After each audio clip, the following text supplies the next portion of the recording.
ओम शांति। 10-8-23 की वाणी है। मीठे बच्चे, जब तुम बाप की गोद में आते हो तो यह दुनिया ही खत्म हो जाती है। तुम्हारा अगला जन्म नई दुनिया में होता है। इसलिए कहावत है, आप मुए मर गई दुनिया। प्रश्न, किस एक रस्म के आधार पर बाप के अवतरण को सिद्ध कर सकते हो? उत्तर, भारत में हर वर्ष पितृ खिलाने की रस्म चली आई है। किसी ब्राह्मण में आत्मा को बुलाते हैं, फिर उनसे बातें करते हैं, उसकी आश पूछते हैं। अब शरीर तो आता नहीं, आत्मा ही आती है। यह भी ड्रामा में नूद है। जैसे आत्मा प्रवेश कर सकती है, वैसे ही परमात्मा का भी अवतरण होता है। यह तुम बच्चे सिद्ध कर समझा सकते हो। मरना तेरी गली में, जीना तेरी गली में, मरने के बाद होगा चर्चा तेरी गली में। यह भी गायन है इस समय का, जो फिर भक्ति मार्ग में चला आता है। इस समय जबकि तुम बाप के पास जीते जी मरते हो, तो बरोबर सारी दुनिया ही खत्म हो जाती है। अज्ञान काल में मनुष्य मरते हैं तो इस ही दुनिया में जन्म लेते हैं। दुनिया कायम है। कहावत है, आप मुए मर गई दुनिया। परंतु उनके मरने से दुनिया का विनाश तो नहीं हो जाता। इस ही दुनिया में फिर जन्म लेना पड़ता है। तुम मरेंगे तो यह दुनिया भी खत्म हो जाएगी। तुम जानते हो, हम फिर नई दुनिया में आएंगे। यह सिर्फ तुम ब्राह्मण ही जानते हो। ईश्वर का बच्चा होने से हमको सतयुग का बर्थ राइट मिलता है। स्वर्ग की बादशाही मिलती है। नर्क खत्म हो जाता है। इसमें कोई मेहनत नहीं है, सिर्फ बाप को याद करना है। मनुष्य जब कोई मरते हैं तब उसको कहते हैं राम राम कहो। पिछाड़ी में उठाते समय कहते हैं राम नाम सत्य है। यह भगवान को ही कहते हैं। राम नाम सत्य है, अर्थात परम पिता परमात्मा जो सत्य है, उसका ही नाम लेना चाहिए। माला भी राम राम कह सिमरते हैं। यह राम नाम की धुनी ऐसे लगाते हैं जैसे कोई साज बजता है। तुम बच्चों को बाप समझाते हैं कि कोई भी आवाज नहीं करना है, सिर्फ बुद्धि से याद करना है। तुम जानते हो, जीते जी ईश्वर की गोद में आने से फिर यह दुख रूपी दुनिया खत्म हो जाती है।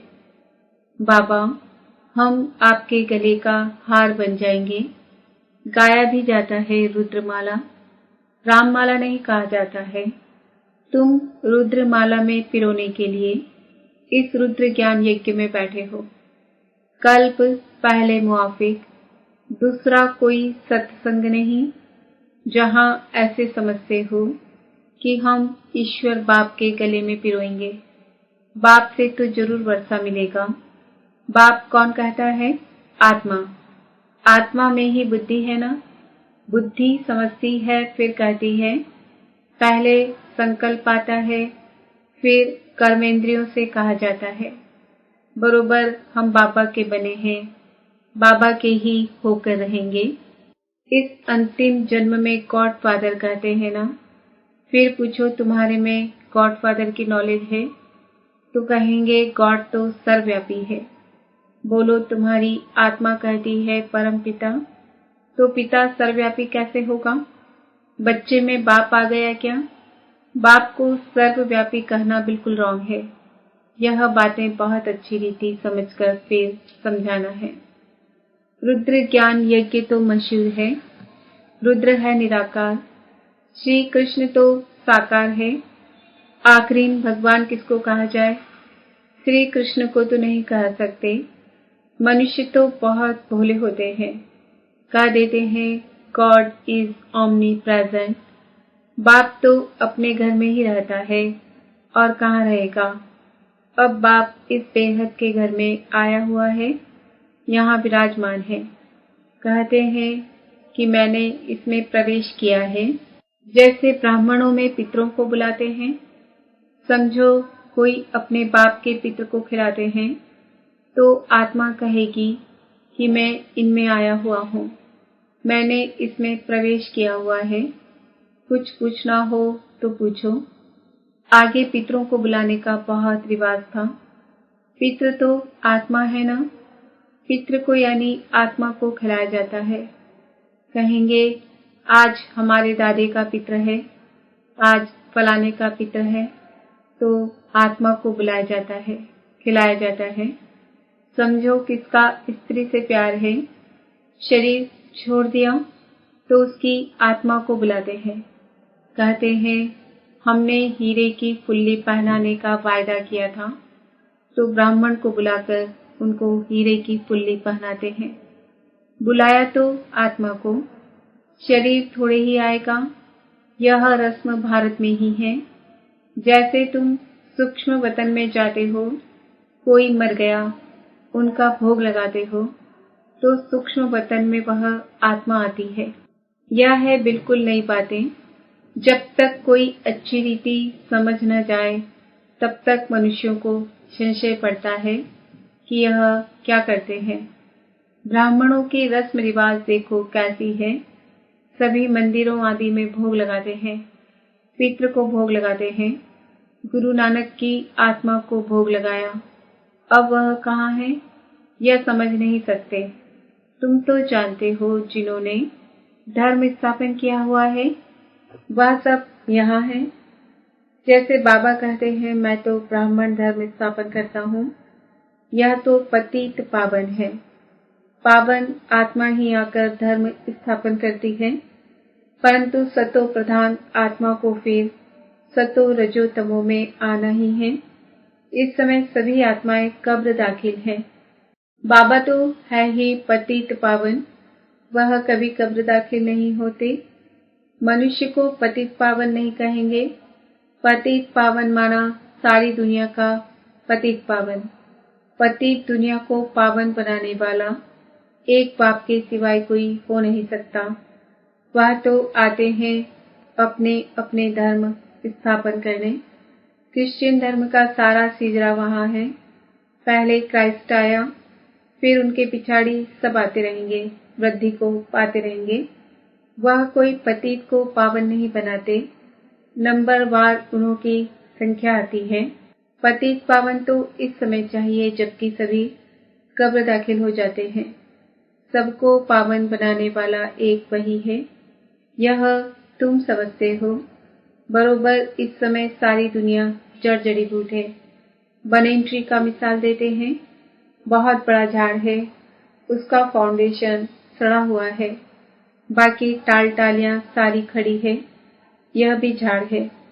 देवी देवता धर्म का जो फाउंडेशन है, उनकी जड़ एकदम कट गई है, बाकी सब है।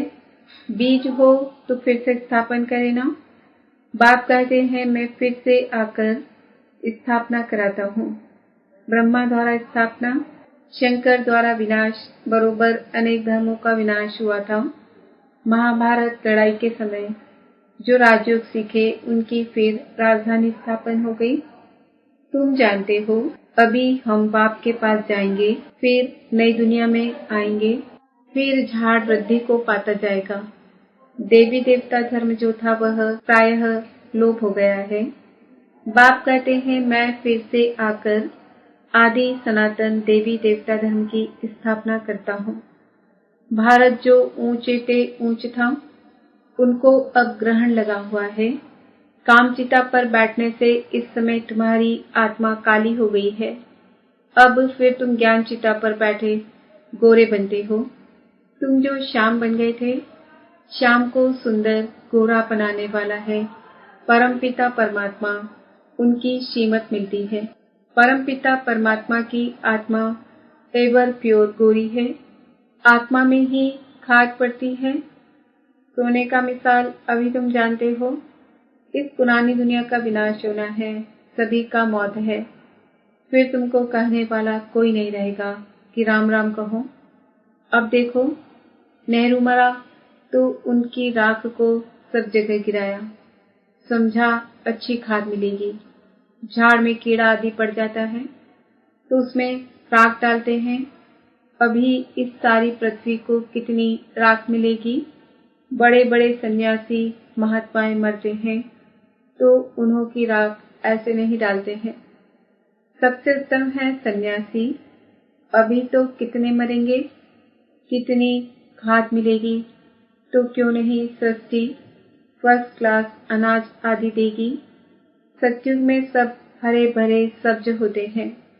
इस सृष्टि को नया बनाने में टाइम लगता है। तुम सूक्ष्म वतन में जाते हो, कितने बड़े बड़े फल तुमको दिखाते हैं, शुभी रस पिलाते हैं। तुम विचार करो, कितनी खाद मिलेगी, सो भी खास भारत को।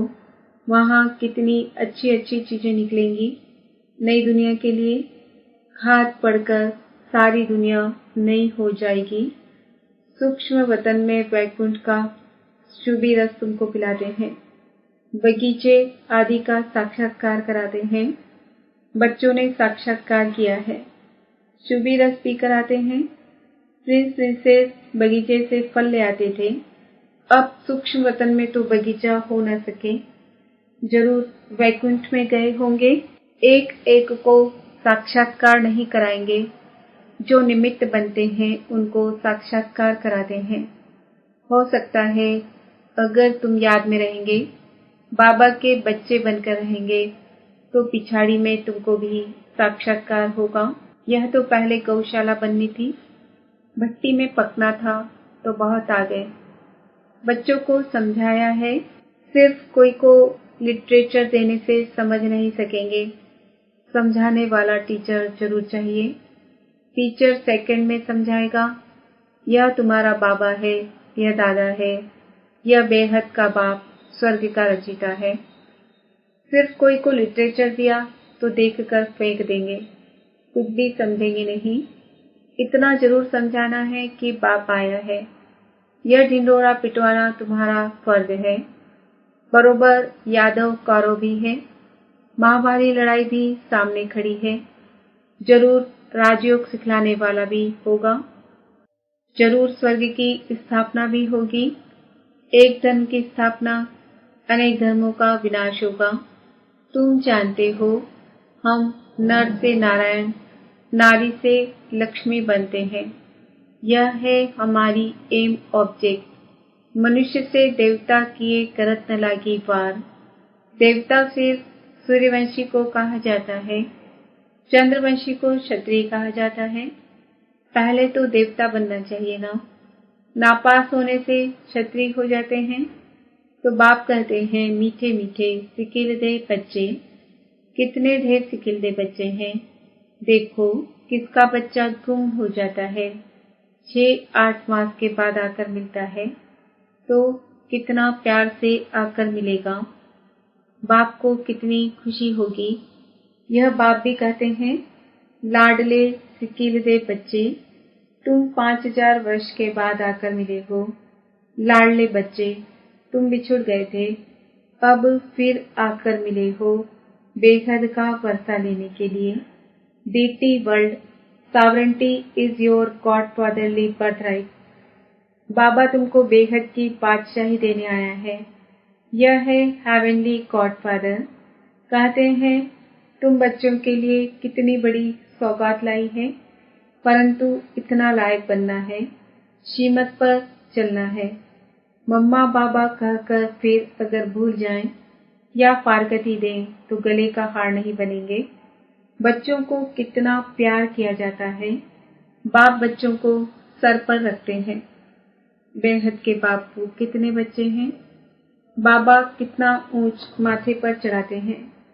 पाँव में जो गिरे हुए हैं उन्हों को माथे पर चढ़ाते हैं। तो कितना खुशी में रहना चाहिए और श्रीमत पर चलना चाहिए।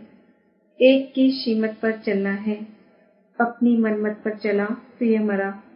श्रीमत पर चलेंगे तो श्रेष्ठ से श्रेष्ठ मनुष्य अर्थात देवता बनेंगे। बाबा पूछते हैं ना कि कितने नंबर में पास होंगे। बाप भी कहते हैं सूर्यवंशी बनो, तो मम्मा पापा को फॉलो करना पड़े। आप समान स्वदर्शन चक्रधारी बनाना है। शिव बाबा के आगे ले आते हैं तो बाबा पूछते हैं कितने को आप समान बनाया है। कितने मजे की बातें हैं, तुम ही समझ सकते हो। नया कोई बिल्कुल ही नहीं समझ सकेगा कि यह कोई मनुष्य से देवता बनने की कॉलेज है। कोई को तो 7 रोज में बहुत अच्छा रंग चढ़ जाता है, कोई को बिल्कुल नहीं चढ़ता। बहुत मेहनत करनी पड़ती है। पहली पहली बात बच्चों को समझाई कि पहले सबको बोलो कि बेहद के बाप को जानते हो। कहते हैं हाँ, वह मेरे में भी है, सर्वव्यापी है। फिर तो पूछने की दरकार ही नहीं है। जब बाप कहते हो तो बाप तुम्हारे में व मेरे में कैसे हो सकता है। बाप से तो वर्षा लिया जाता है, तो पहले पहले अल्प पर समझाओ। बाप कहते हैं मेरे सिकिलदे बच्चे, ऐसे कोई साधु सन्यासी कह न सके। तुम जानते हो बरोबर, हम शिव बाबा के सिकिलदे बच्चे हैं। 5000 वर्ष के बाद फिर आकर मिले हैं स्वर्ग का वर्षा लेने के लिए।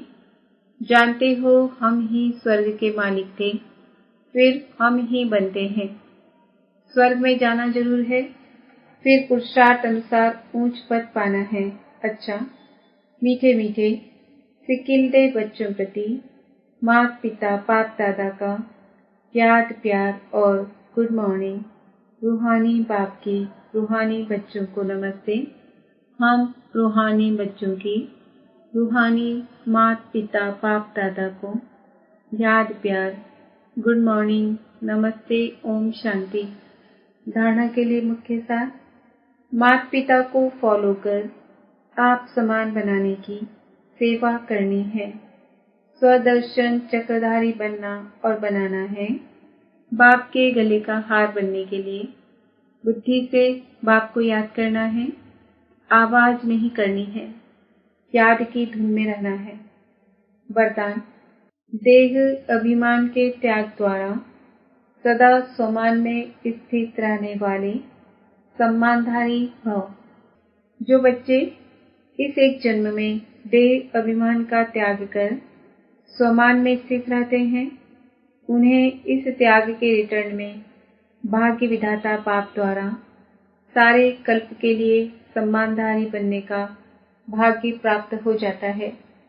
आधा कल्प प्रजा द्वारा सम्मान प्राप्त होता है, आधा कल्प भक्तों द्वारा सम्मान प्राप्त करते हो। और इस समय संगम पर तो स्वयं भगवान अपने सम्मानधारी बच्चों को सम्मान देते हैं। सम्मान और सम्मान दोनों का आपस में बहुत गहरा संबंध है। स्लोगन, हर कदम में बाप की ब्राह्मण परिवार की दुआएं लेते रहो तो सदा आगे बढ़ते रहेंगे। ओम शांति। आज का सम्मान है, मैं आत्मा सम्मानधारी हूँ।